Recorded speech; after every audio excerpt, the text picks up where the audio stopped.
Buenos días a todos los estudiantes que están conectados en la clase. Esta clase la vamos a dedicar a la última unidad, que es la unidad de drenaje en carreteras, que es la última unidad de nuestro contenido analítico de la materia para este primer semestre. Entonces, ese es el plan que tenemos para la materia. Entonces, vamos a iniciar esta última unidad, que es el drenaje en carreteras. Cuando hablamos de drenaje, primero tenemos que interpretar a qué nos estamos refiriendo en un proyecto de carreteras. Por eso hemos establecido una definición que nos facilite entender el problema de drenaje en carreteras, que sin duda, pese a no ser parte integral del diseño geométrico, resulta muy importante estudiar este componente que tienen las carreteras, porque habrán escuchado en muchos casos el problema de la carretera no viene por el mal trazo geométrico o por una mala ejecución en la parte estructural, sino muchas veces viene el problema de deterioro de las carreteras por el tema de drenaje. Es decir, nosotros no quisiéramos, pensando como proyectistas de carreteras, que en ningún caso haya agua dentro de la carretera y circundante a la carretera. Quisiéramos que sea completamente seco para que evite problemas de saturación de materiales, y esa saturación de los materiales pueda convertirse en algunos deterioros que pueden hasta destruir la carretera. Entonces, en ese sentido, la definición que hemos buscado más concreta, que es que el sistema de drenaje son obras que facilitan el manejo adecuado de los fluidos. El objetivo es conducir las aguas de escorrentía o flujo superficial a su disposición final. El agua que fluye sobre la plataforma de una carretera es aportada ya sea por los taludes superiores adyacentes o por el escurrimiento local. Entonces, con este concepto del sistema de drenaje, estamos aceptando que dentro de la carretera y en sus áreas circundantes existe la posibilidad de tener un flujo de aguas superficiales, en principio, y también subterráneas, que pueden darse también en una carretera. Entonces, esa posibilidad de tener agua dentro de la estructura de la carretera nos obliga como proyectistas a pensar que tenemos que establecer obras y que nos faciliten el manejo adecuado de esas aguas, de manera que no destruyan la carretera. Entonces, para que esas obras cumplan esa labor de facilitar su escurrimiento hasta lugares donde queremos desagotar esas aguas y que dejen de ser un peligro para la carretera, se deben proyectar ciertas obras de drenaje. Entonces, ese es el concepto general que tenemos del drenaje en carreteras. Entonces, nos quedamos con que sí estamos asumiendo que puede haber agua superficial y subterránea en la plataforma de la carretera o circundante a ella, y que debemos hacer un sistema de obras que capten esas aguas y la conduzcan hasta un lugar que queremos retirar esas aguas del área circundante a la carretera. Nos quedamos con ese concepto entonces.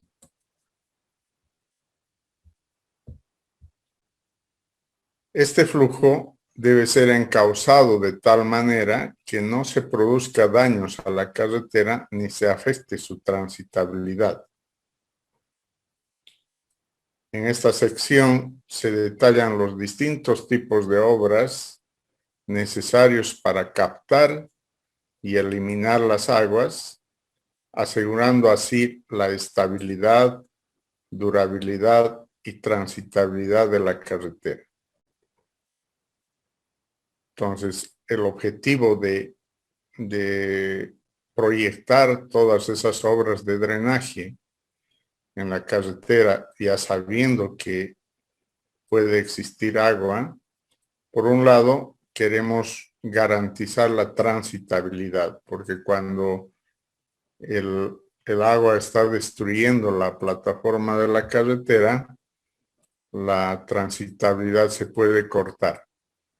En muchos casos y en época de lluvias, van a escuchar a nivel de radio, de televisión, que hay tramos de carretera que están intransitables o están cortados porque no hay transitabilidad. Entonces, la idea del sistema de drenaje es captar esas aguas y no permitir que hagan destrucción en los componentes de la carretera, y que estemos garantizando transitabilidad, estabilidad y durabilidad de todos los elementos de la carretera. Entonces, ese es el objetivo del concepto. Para ello, nosotros debemos estudiar cuáles son los elementos de drenaje que intervienen en las carreteras. Entonces, hemos dividido en dos grandes grupos, que son el drenaje superficial y el drenaje subterráneo.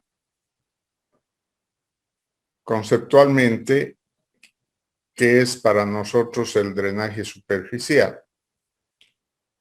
El drenaje superficial se entiende la remoción de los excesos de agua acumulados sobre la superficie del terreno a causa de lluvias muy intensas y frecuentes, topografía muy plana e irregular y suelos poco permeables. Entonces, en palabras sencillas, el drenaje superficial es el agua que cae sobre la superficie de los elementos de la carretera, particularmente la plataforma, a causa de las lluvias, de las precipitaciones pluviales y por consideraciones del tipo de terreno, de la irregularidad del terreno y de la capacidad permeable de los materiales de la superficie del terreno, pueden generar corrientes de agua superficial que deben ser captadas por este drenaje superficial, por un sistema de obras que capten esas aguas y la conduzcan hacia lugares que queremos desagotar esas aguas superficiales, sin que perjudique a la estructura de la carretera. El otro grupo importante en el drenaje es el drenaje subterráneo. Conceptualmente, el drenaje subterráneo se entiende por aquel que tiene el objetivo de impedir el acceso del agua a capas superiores de la carretera, especialmente al terreno firme, por lo que se debe controlar el nivel freático del terreno y los posibles acuíferos y corrientes subterráneas existentes. Es decir, lo que sí vemos ante las precipitaciones pluviales son las corrientes superficiales de agua, que algunas van en dirección longitudinal de la carretera o algunas en dirección transversal a ella. Cualesquiera sea la dirección, siempre va a tener la posibilidad de generar deterioros en la carretera, sobre todo cuando es transversal, pero el hecho de que sea longitudinal no descarta tampoco. Pero además hay corrientes de agua que no se las ve, o sea, no están superficialmente por el terreno y no las vemos que están generando un deterioro sobre la carretera, sino están en corrientes subterráneas. Esas corrientes subterráneas podrían llegar a la estructura de la carretera. La estructura de la carretera no solo es la capa de rodadura, sino que como es normal, para llegar a la capa de rodadura tenemos que conformar una estructura que está formada por la capa subrasante, la capa subbase, la capa base y recién la capa de rodadura.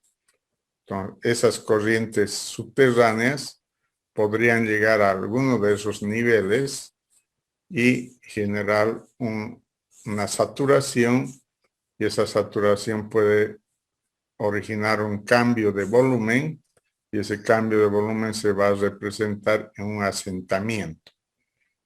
Y ese asentamiento va a permitir que se destruya la capa de rodadura, porque aparecen las fisuras, las grietas, la piel de cocodrilo y hasta la destrucción total de la plataforma.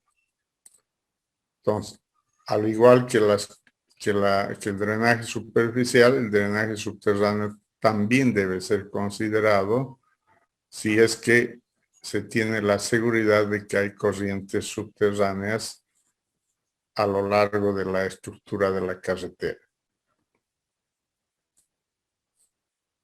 Vamos a empezar a estudiar los elementos del drenaje en carreteras por la parte del drenaje superficial. El drenaje superficial, que tiene las aguas provenientes de las precipitaciones pluviales, tiene obras de drenaje más comunes como los siguientes. O sea, probablemente no hablemos de todas en general, pero sí de las más comunes, que son las cunetas, las contracunetas, las alcantarillas de alivio y las alcantarillas de cruce y los puentes. En este último vamos a ver al puente desde un elemento de drenaje, no como un elemento estructural, porque seguramente al puente también lo van a ver como un elemento estructural en alguna materia de estructuras. Sin embargo, nosotros lo vamos a ver al puente como un elemento de drenaje, ¿no? Un elemento que deja pasar el agua debajo de su estructura para evitar que llegue a la estructura de la carretera. Entonces vamos a hacer un detalle de de estas obras de drenaje que consideramos las más principales dentro de la carretera. No son las únicas, les repito, no son las únicas, pero son las principales. Entonces vamos a quedarnos con esa idea de que estas son las obras de drenaje principales, pero todavía pueden existir otras más, porque circunstancialmente pueden presentarse o no, dependiendo de algunos diseños de la carretera. Entonces vamos a empezar a ver una por una a estas obras de drenaje. Vamos a empezar por las cunetas. ¿Qué son las cunetas? Las cunetas son zanjas que se hacen a ambos lados de la carretera con el propósito de recibir y conducir el agua fluvial, el agua que escurre de los cortes, de plataforma y de áreas adyacentes.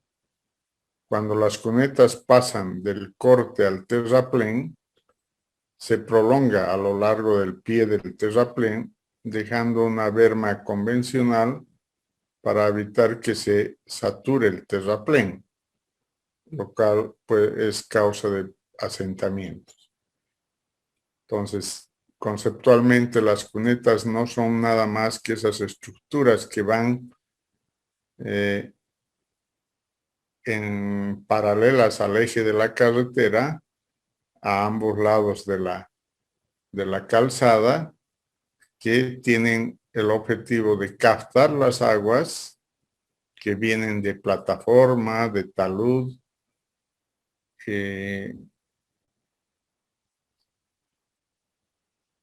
y de las áreas adyacentes, para luego conducirlas hasta un lugar en el cual se pueda desagotar.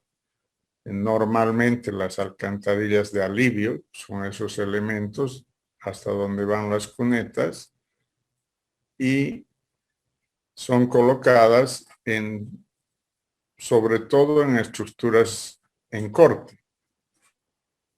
En las estructuras en terraplén no tiene sentido el colocar la cuneta, que no tenemos un talud de corte, sí tenemos la plataforma, pero se ha buscado otro elemento para poder conducir las aguas que caen sobre la plataforma.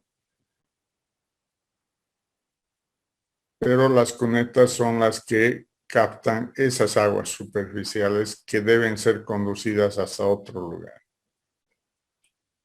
Los tipos de cunetas pueden variar de acuerdo a dos criterios que hemos escogido, que son los que mayormente aparecen en la bibliografía, que son el criterio por geometría y el criterio por revestimiento. Cuando hablamos de cunetas por geometría, nos encontramos que las cunetas pueden ser triangulares, pueden ser rectangulares o pueden ser trapezoidales.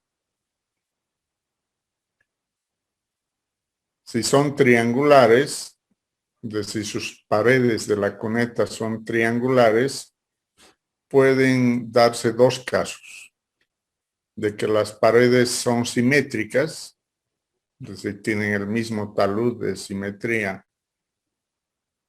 perfecta de la cuneta, que es triangular, o pueden tener paredes asimétricas, que es lo más recomendable desde el punto de vista de seguridad vial en carreteras. ¿Por qué les hablo de seguridad vial? Porque cuando se recomienda las paredes asimétricas, es decir, la pared de la cuneta que está pegada a la plataforma debería tener una inclinación suave para que un posible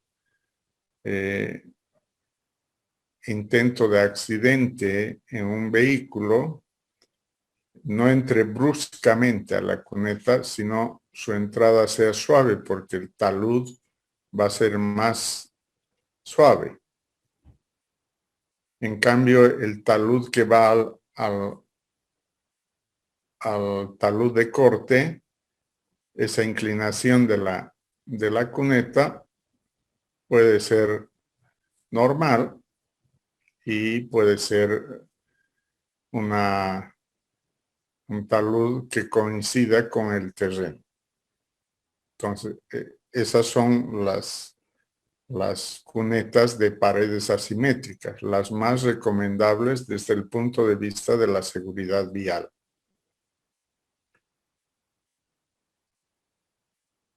Estas cunetas triangulares son en este momento y han sido siempre las más utilizadas desde el punto de vista constructivo, porque la formación de una cuneta triangular, hay algunos equipos como la motoniveladora que utiliza una cuchilla que tiene una esquina ortogonal, es decir, a 90 grados, podría ser un elemento que nos facilite la excavación de las cunetas, pero de carácter triangular. Entonces, eso facilitaría la excavación y facilitaría hacer el trabajo más rápido y a menor costo que hacerlo manualmente con gente que esté dedicada a la excavación, ¿no? Entonces, por ese motivo, las cunetas triangulares son más recomendadas por aspectos constructivos. Las cunetas rectangulares son aquellas que tienen sus paredes laterales perpendiculares a la base, entonces están formando como un cajón, y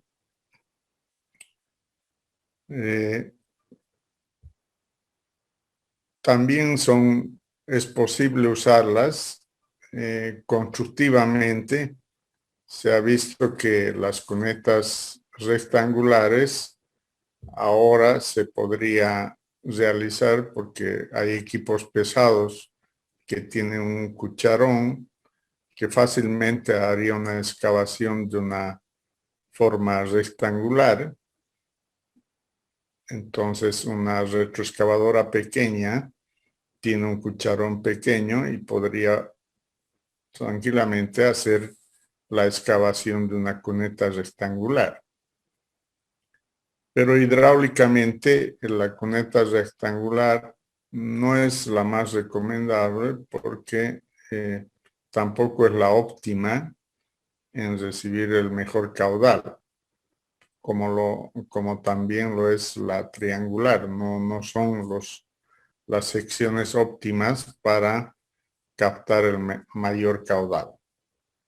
Y la rectangular tiene la desventaja de ser peligrosa en seguridad vial, ¿no? O sea, entrar con el vehículo por accidente a la cuneta podría ser catastrófico, podría generar un vuelco inmediato al vehículo porque es una entrada brusca, ¿no? Porque el taludo la pared de la cuneta es totalmente vertical.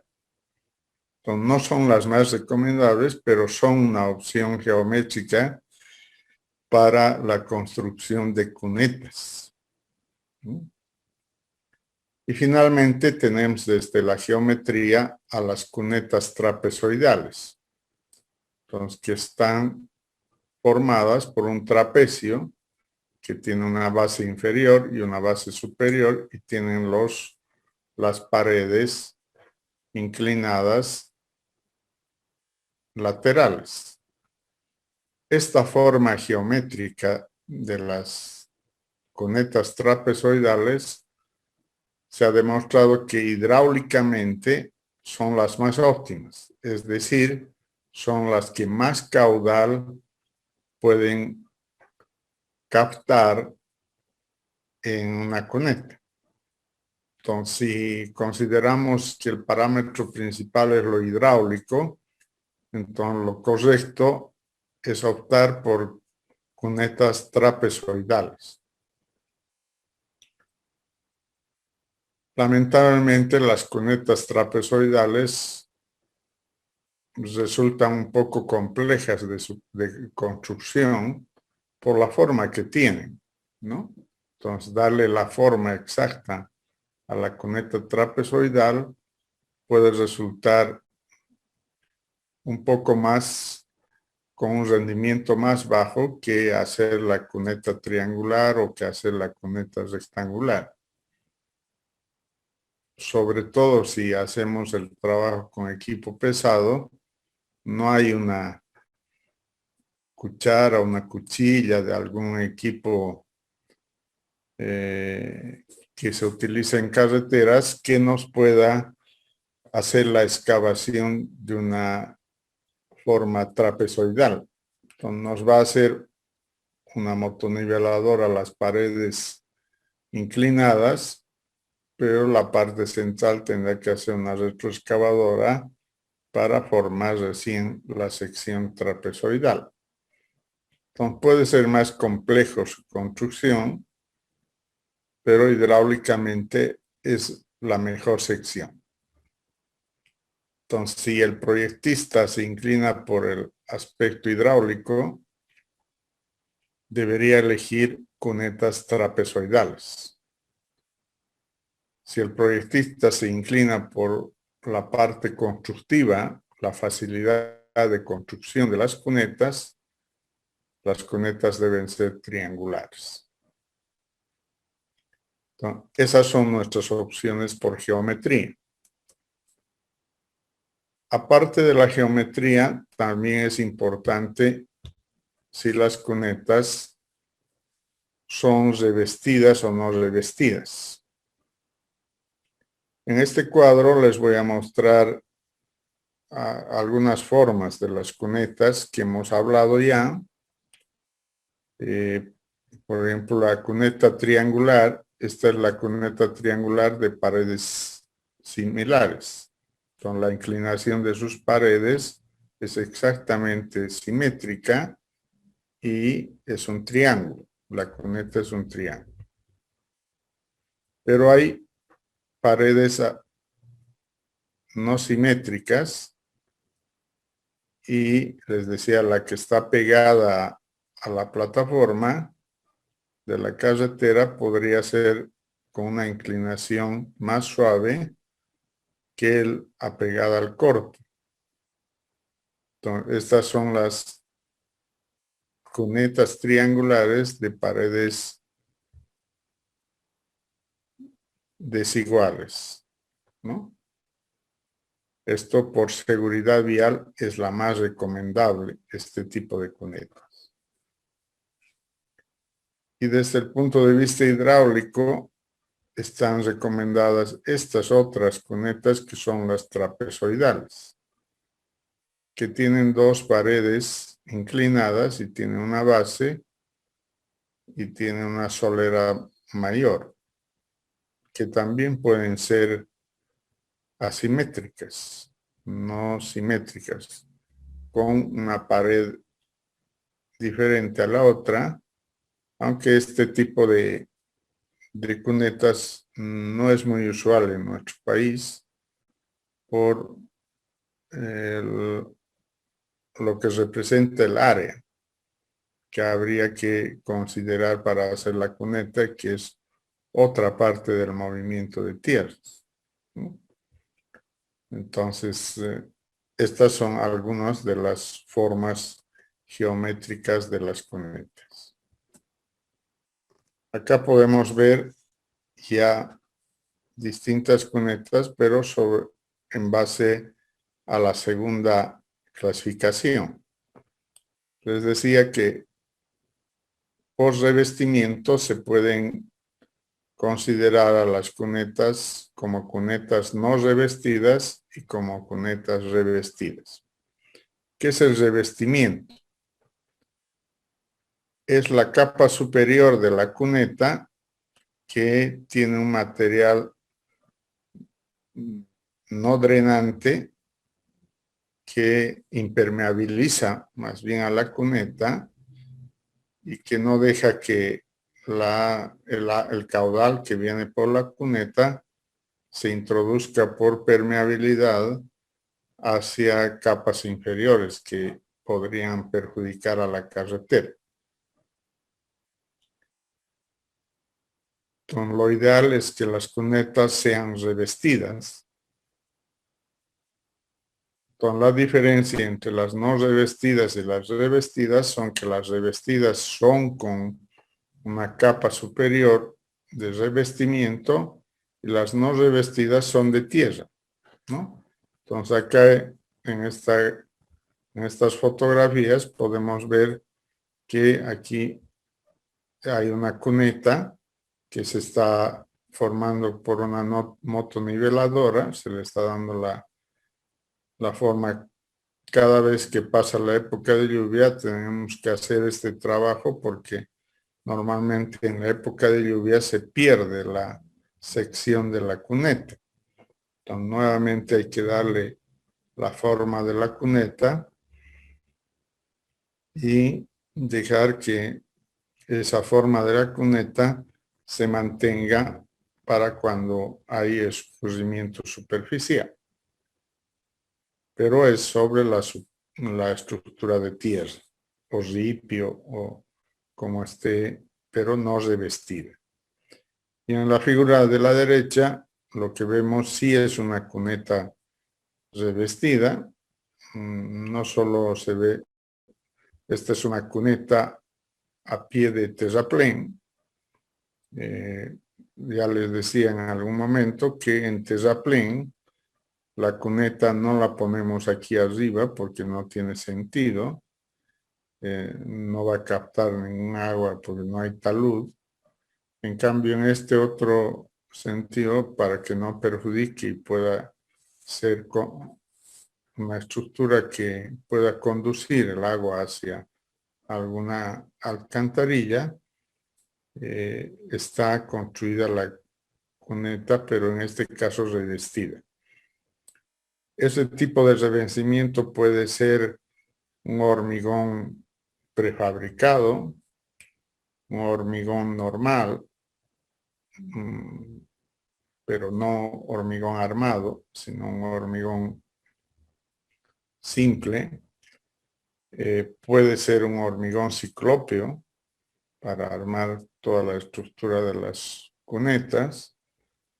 En algunos casos, en algunas carreteras se utiliza la mampostería de piedra, que es tener piedra y en la cual se unen esas piedras a través de juntas con hormigón, de tal manera que están revestidas toda su estructura alrededor por hormigón,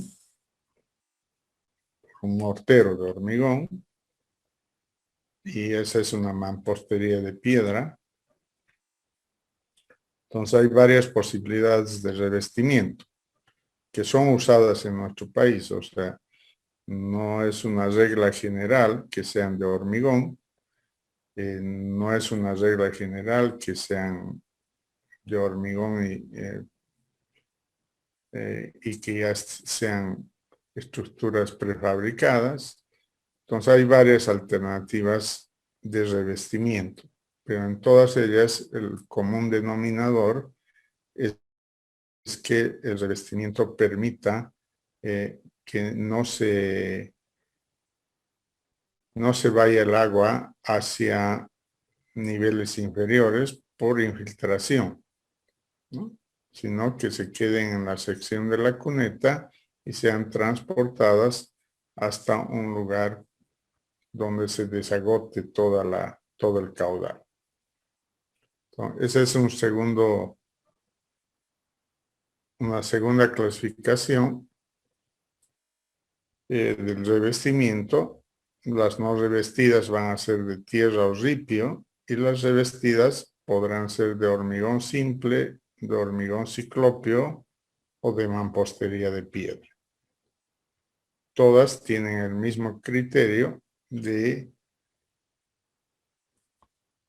revestir la capa superior de la cuneta y permitir la mayor captación de aguas superficiales y la conducción hacia los lugares de desalojo del caudal.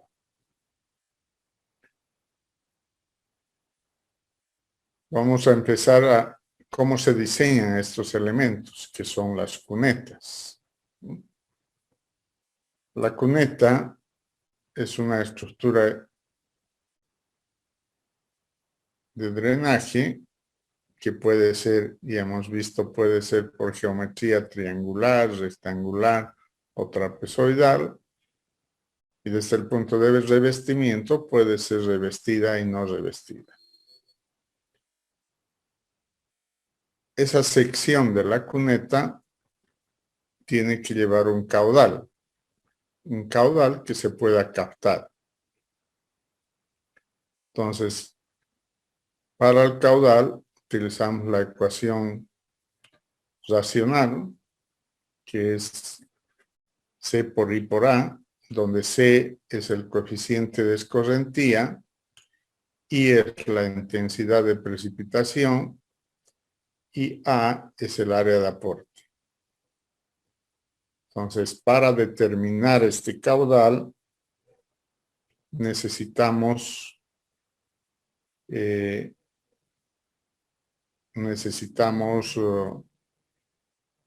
definir estos tres elementos. O sea, definir el coeficiente de escorrentía, definir la intensidad de precipitación y definir el área de aporte.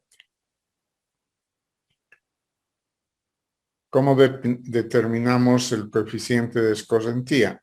El coeficiente de escorrentía está en los libros de drenaje, ya establecido en unas tablas, los diferentes valores del coeficiente de escorrentía a partir de del tipo de terreno, de la drenabilidad que tiene ese terreno, y se coloca un valor de coeficiente de escorrentía y adoptamos para el dimensionamiento de cunetas ese valor, ¿no? Entonces va a variar si el área de la cuenca de donde viene el agua superficial es de vegetación, es descampado, es solo de tierra o es una zona rocosa. Es decir, puede ir cambiando ese coeficiente de escorrentía. Pero es un valor que lo tomamos de esas tablas que nos permiten elegir un coeficiente de escorrentía. El segundo aspecto es la intensidad de precipitación. Ahí ustedes recordarán que ya les han enseñado a determinar la intensidad de precipitación en alguna otra materia de hidrología. Inclusive les han debido enseñar los métodos para determinar esta intensidad de precipitación. A ver, quisiera si alguno de los alumnos recuerda la metodología para calcular la intensidad de precipitación.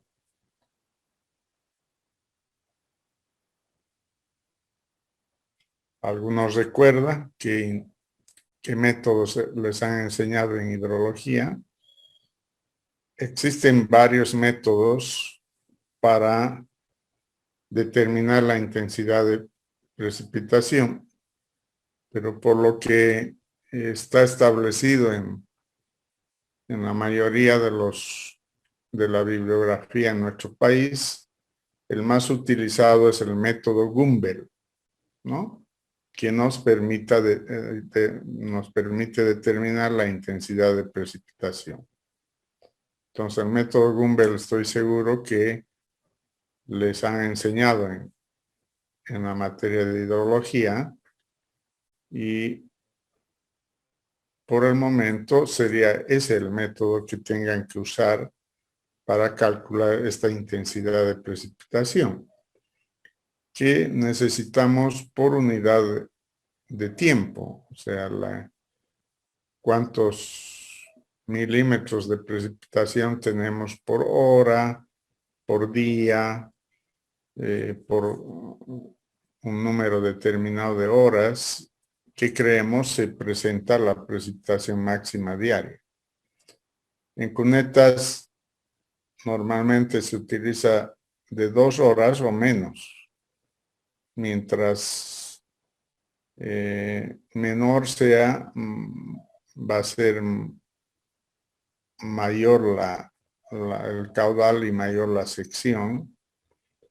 Entonces será el proyectista el que tenga que elegir si esa precipitación en su intensidad tiene 1 hora, media hora, 10 minutos, es decir, con algún criterio hidráulico va a determinar cuánto es la mejor. O sea, normalmente en carreteras recomendamos ir a los 10 minutos de intensidad de precipitación, ¿no? Por seguridad, más que por facilidad, por seguridad. Y finalmente tenemos el tercer elemento, que sería el área de aporte. Entonces, ¿cuál es el área de aporte de una cuneta? Una cuneta va a tener como área de aporte toda la sección de donde viene el agua por escurrimiento superficial. Entonces, por recomendación de diseño, se ha establecido que debería tomarse como una longitud promedio que las cunetas tengan que aliviarse o desagotarse cada 100 metros. Entonces, cada 100 metros debería haber un elemento para descargar la cuneta. Eso significa que deberíamos tener alcantarillas de alivio cada 100 metros. Por supuesto, esto implica un costo en una obra de carretera,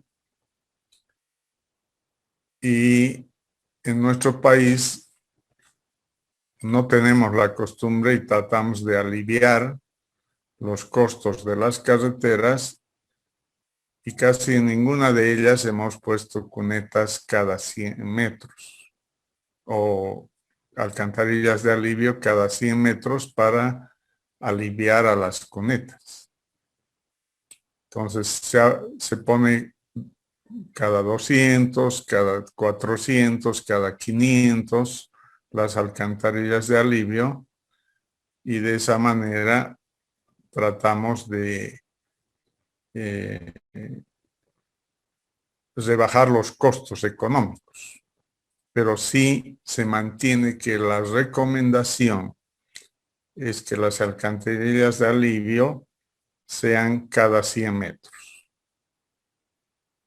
Entonces, si tenemos cada 100 metros las alcantarillas de alivio, estamos considerando como la área de aporte de longitud 100 metros y en un ancho donde desde el punto más alto cae el agua hacia la cuneta, tanto del lado de la plataforma como del lado del talud. Del lado de la plataforma, desde donde va el agua hasta la cuneta, solo va desde el eje, ¿no?, de la carretera hacia el sentido de la cuneta, va a ir en ese ancho. Entonces, consideraré el ancho desde el eje de la carretera para tomar el ancho del área de aporte. ¿Hasta dónde? ¿Dónde estaría el punto más alto? Entonces, eso puede ser variable en cada proyecto de carretera y habrá que hacer topografía para fijar los puntos más altos para establecer de dónde viene el agua hacia la cuneta, considerando el talud. Entonces, pero para facilitar un poco el diseño, se recomienda en nuestras normas que podríamos utilizar como ancho el ancho del derecho de vía. Y el derecho de vía establece 50 metros a cada lado del eje. Es decir, el derecho de vía interpreta desde las leyes que existen en nuestro país, que es un área, un ancho que está destinado a la carretera. Que la dueña de esa superficie es la carretera. Entonces, por ese motivo, consideran que para el área de aporte sería bueno utilizar ese ancho por lo menos. Que puede o no coincidir con el punto más alto de donde caen las corrientes subterráneas de agua, puede o no.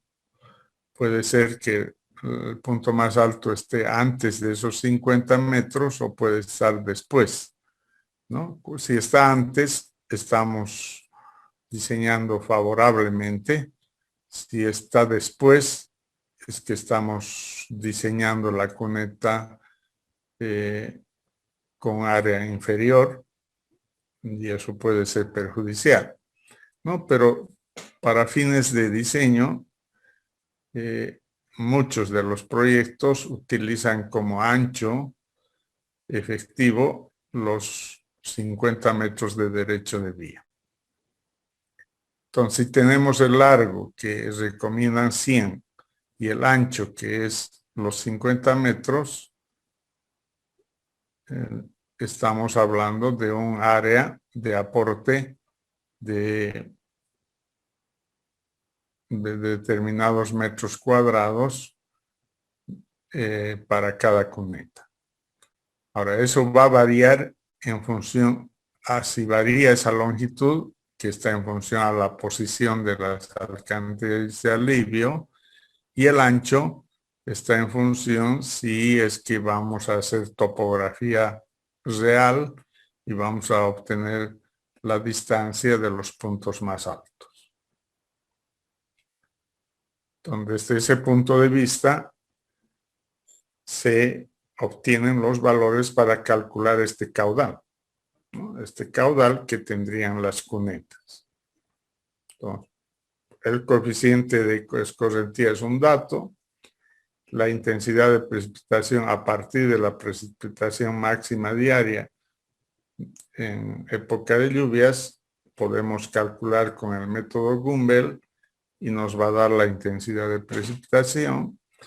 Y finalmente el área de aporte a partir de una topografía o considerando la separación de alcantarillas de alivio y el ancho del derecho de vía. Entonces, de cualquier manera tenemos que obtener este caudal. Y una vez que tenemos el caudal, podríamos ir a determinar la sección. Sin embargo, vale la pena aquí ponerles un cuadro donde están los coeficientes de escorrentía más usados en proyectos de carretera.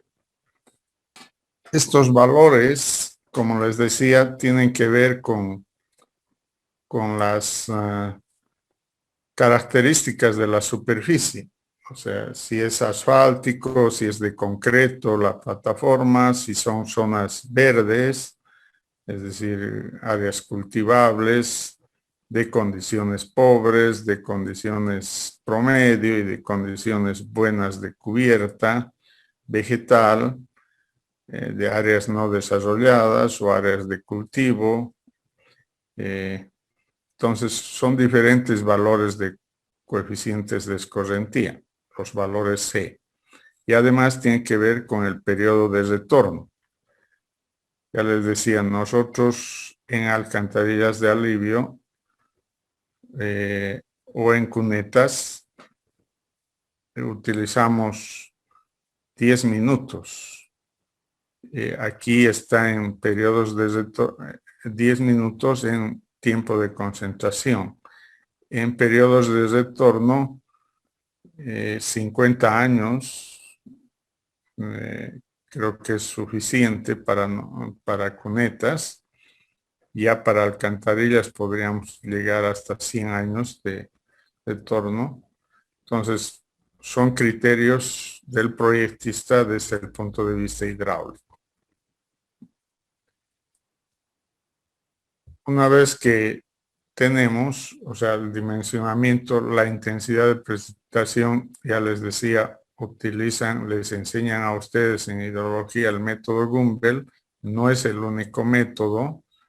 Hay también el método del hidrograma unitario y otros métodos para hallar la intensidad de precipitación, pero nos quedamos con el método que hayan aprendido en hidrología. Cualquiera de ellos tiene la intención de calcular la intensidad de precipitación.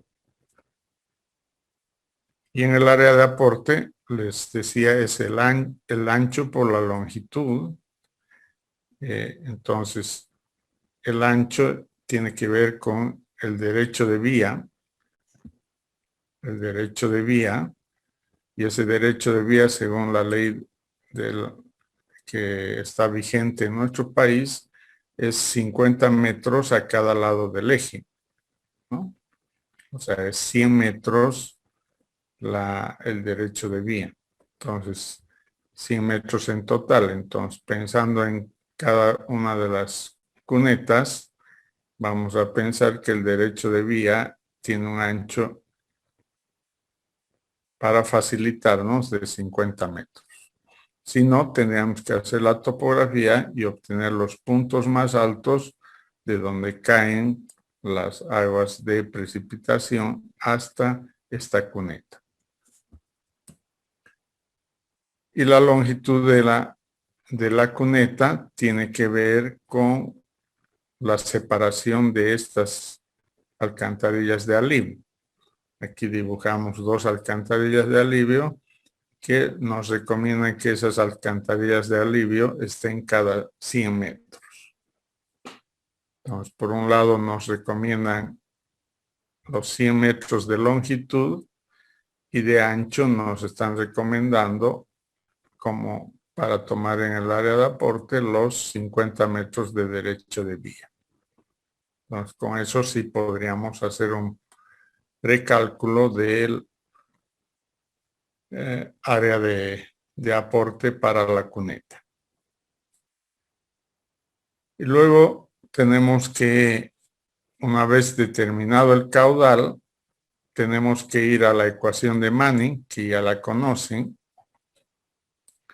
La ecuación de Manning tiene que ver con el caudal, tiene que ver con el coeficiente de rugosidad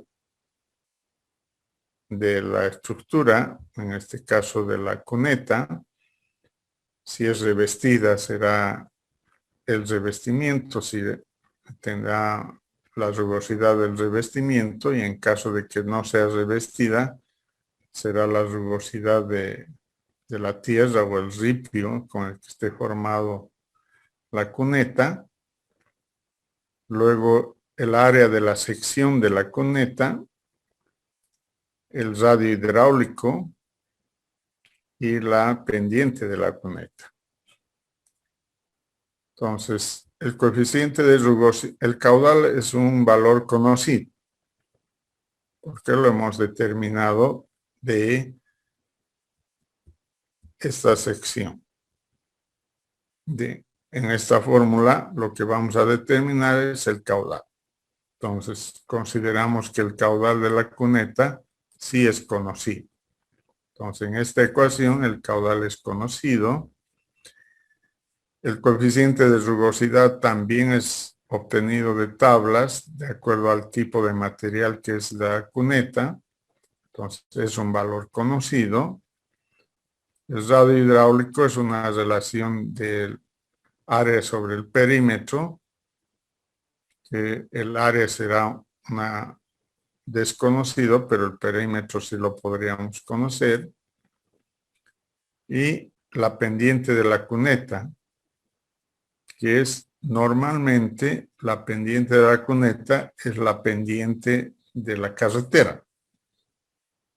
Entonces, para ir en forma simétrica con la pendiente de la carretera, es la pendiente de la cuneta. Hay excepciones respecto a eso. Si quisiéramos llevar la cuneta hasta una alcantarilla cuya profundidad está mayor y queremos llegar a esa, entonces podemos cambiarle la pendiente y considerar para llegar a ese punto de desalojo del caudal de la cuneta. Entonces podría variar, pero normalmente esta pendiente es la pendiente de la carretera. Entonces, en esta ecuación todos son datos excepto el área de la sección de la cuneta. Con lo que nos interesa es determinar esta área. Entonces, por iteración o despejando, obtenemos esta área de la cuneta y con esta área determinamos su sección. Entonces, si va a ser triangular, si va a ser rectangular, si va a ser trapezoidal, determinaremos sus elementos de la sección en función a esta área. Entonces, normalmente, en la mayoría de los casos, tenemos dos elementos del área, como en el caso de una rectangular tenemos una base y tenemos una altura. Lo mismo pasa en la trapezoidal. Si en la triangular tenemos una altura de profundidad y una plantilla de la cuneta, entonces vamos a tener que adoptar una de las secciones, un elemento de la sección, y la otra sí vamos a calcular, ¿no? Si tuviéramos una rectangular, adoptamos la base y calculamos la altura, ¿no? Entonces, ese es el procedimiento para hallar la sección de la cuneta.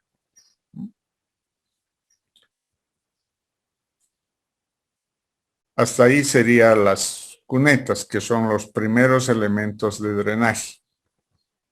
Antes de pasar al otro elemento, que serían las contracunetas o zanjas de coronamiento, quisiera ver si está todo claro, si hay alguna pregunta en esto de las cunetas.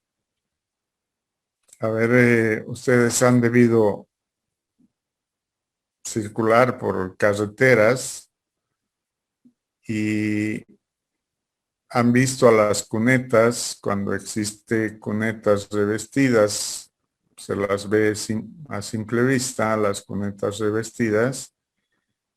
En zonas de terraplén y corte, ¿han visto las mismas cunetas o solamente en zonas de corte hay cunetas y en zonas de terraplén no hay cunetas?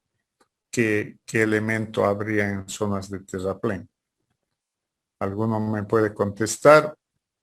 Bueno, una vez que tenemos ya dimensionadas las cunetas, eh,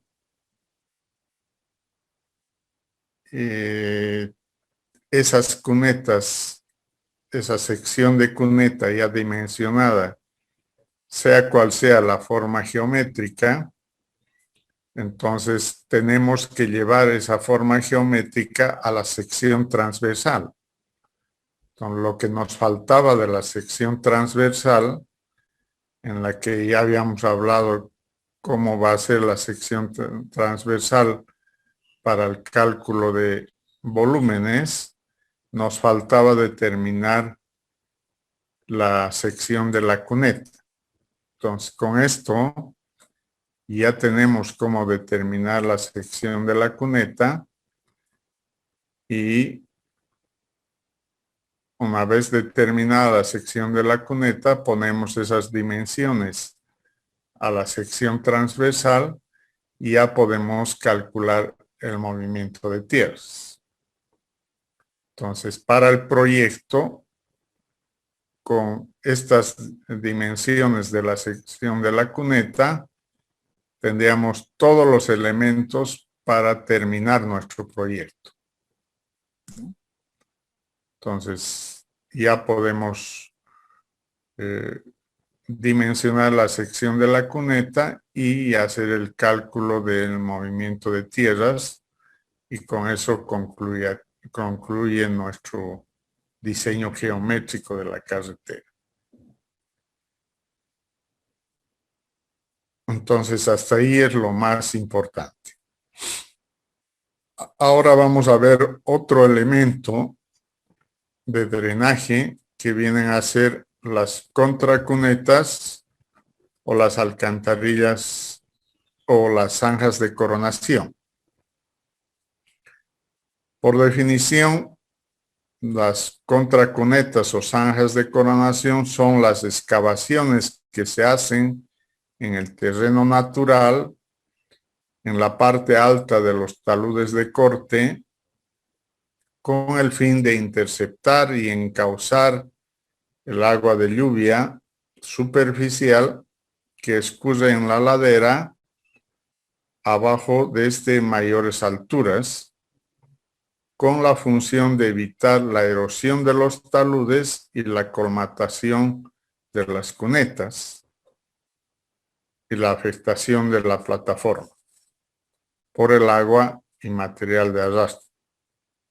Entonces, la contracuneta es esta cuneta que va en la parte superior del talud, ¿no? La cuneta que hemos visto anteriormente es este elemento, pero la contracuneta es este otro elemento que está al pie, en la cabecera del talud, y tiene la función de captar también las aguas superficiales o aguas de precipitación que caen, pero que no queremos que recorran bajando por el talud, porque al bajar por el talud van a generar una socavación y se van a generar deterioros en el talud que podrían perjudicar su estabilidad. Entonces, para ello es recomendable estas contracunetas o zanjas de coronación. Estas obras hidráulicas necesarias para evitar la socavación de las paredes del talud, no todas las carreteras las tienen, ¿no?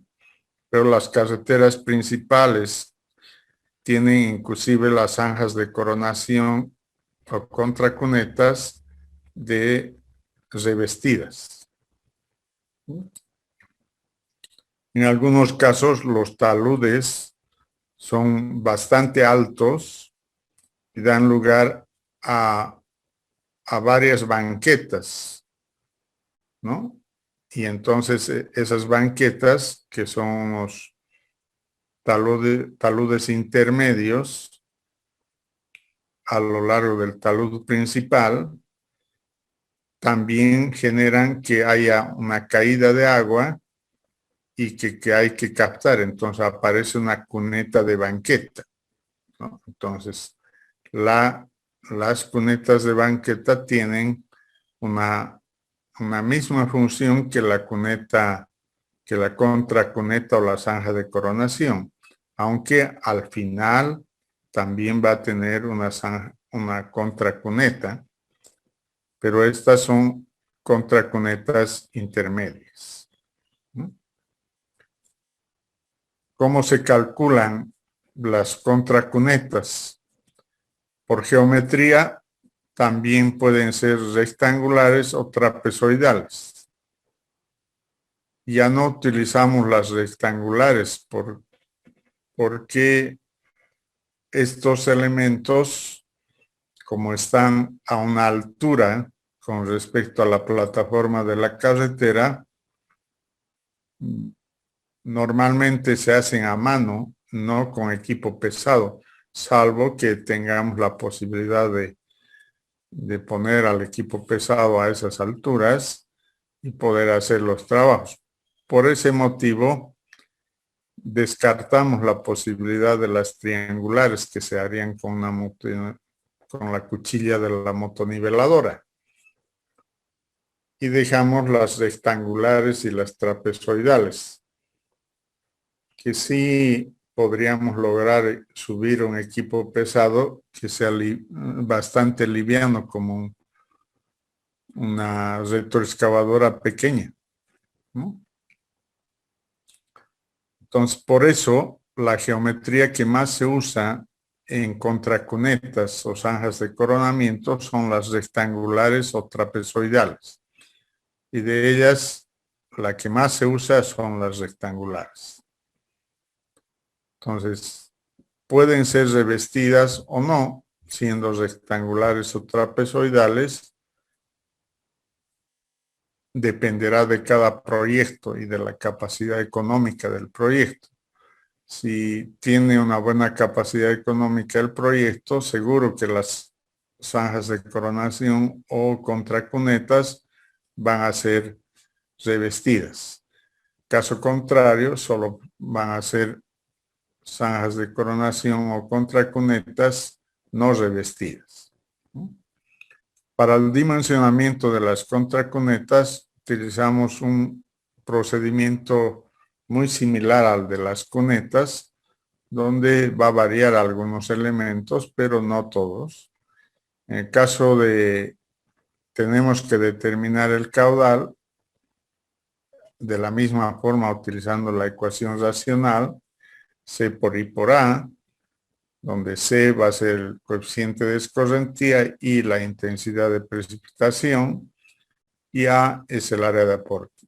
La intensidad de precipitación que calculemos para la cuneta también va a servir para la contracuneta, porque estamos hablando del mismo lugar, ¿no? Y el área de aporte sí puede variar. O sea, tenemos que ver cuánto de longitud y cuánto de ancho tenemos para la contracuneta, para buscar desde dónde viene el agua para determinar el área de aporte. Y volvemos a la ecuación de Manning, donde tenemos todos los elementos, tenemos caudal, tenemos coeficiente de rugosidad, tenemos el radio hidráulico, tenemos la pendiente. No es esta pendiente la pendiente de la carretera, ya es una pendiente que podríamos determinarlo en el lugar por el levantamiento topográfico, porque las cabeceras de talud no siempre son uniformes y obedecen a una sola pendiente, ¿no? Podría tener distintas pendientes, y para no tener grandes movimientos de tierra podríamos elegir distintas pendientes, inclusive que sean diferentes a la pendiente longitudinal de la carretera. Como el caudal va a ir por arriba en la cabecera del talud, necesitamos que ese caudal baje al nivel de la cuneta para introducir en en las alcantarillas de alivio o las alcantarillas de cruce.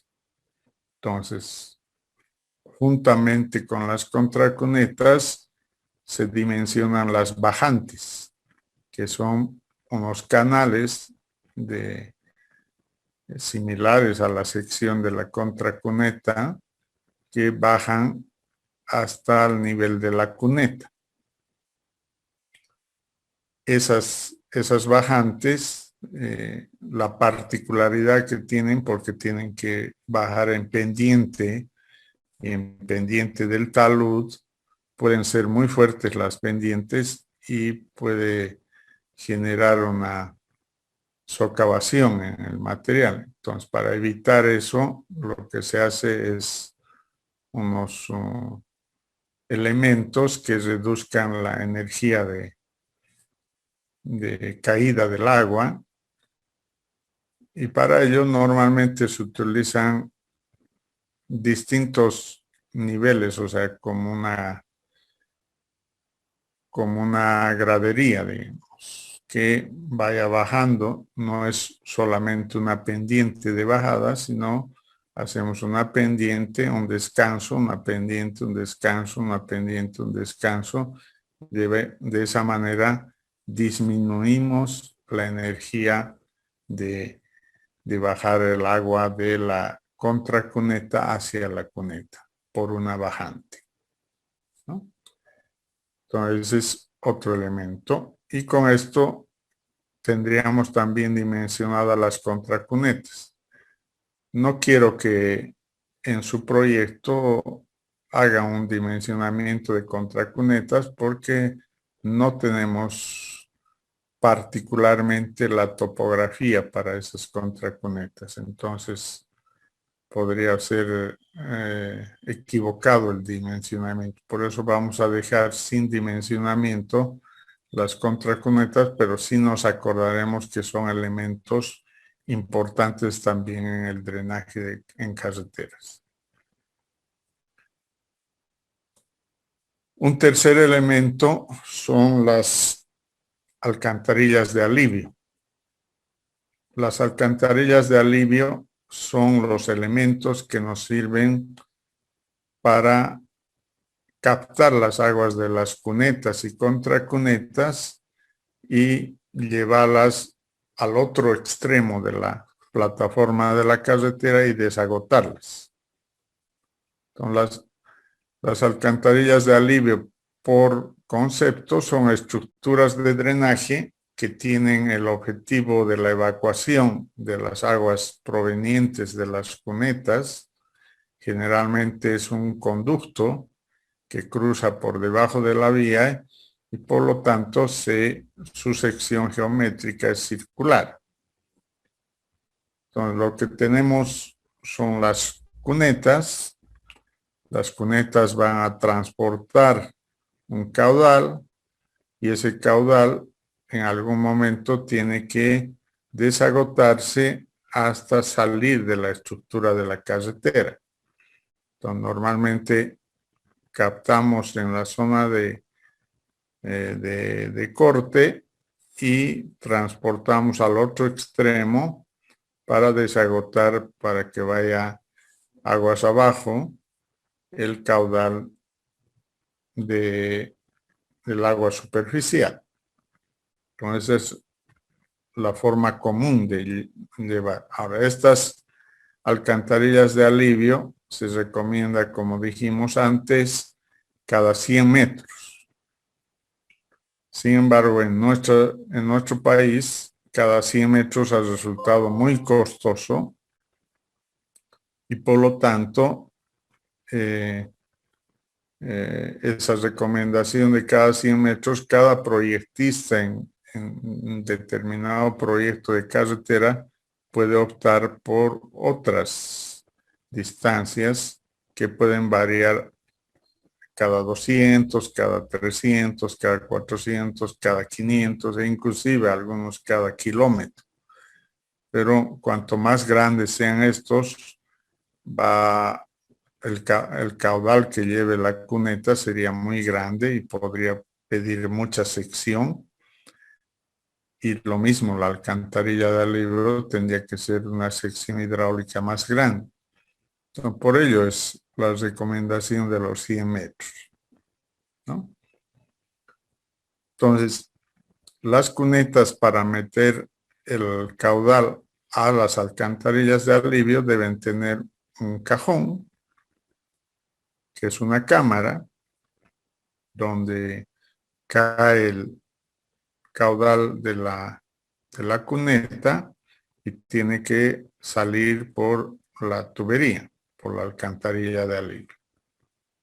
Entonces, la alcantarilla de alivio está muy cercano a la base de la cámara, no exactamente en la base, pues deja un remanente para darle garantía, y luego viene la alcantarilla de alivio para llevar el caudal hacia el otro extremo, ¿no? Y desagotar para que vaya aguas abajo y afuera de la estructura de la carretera.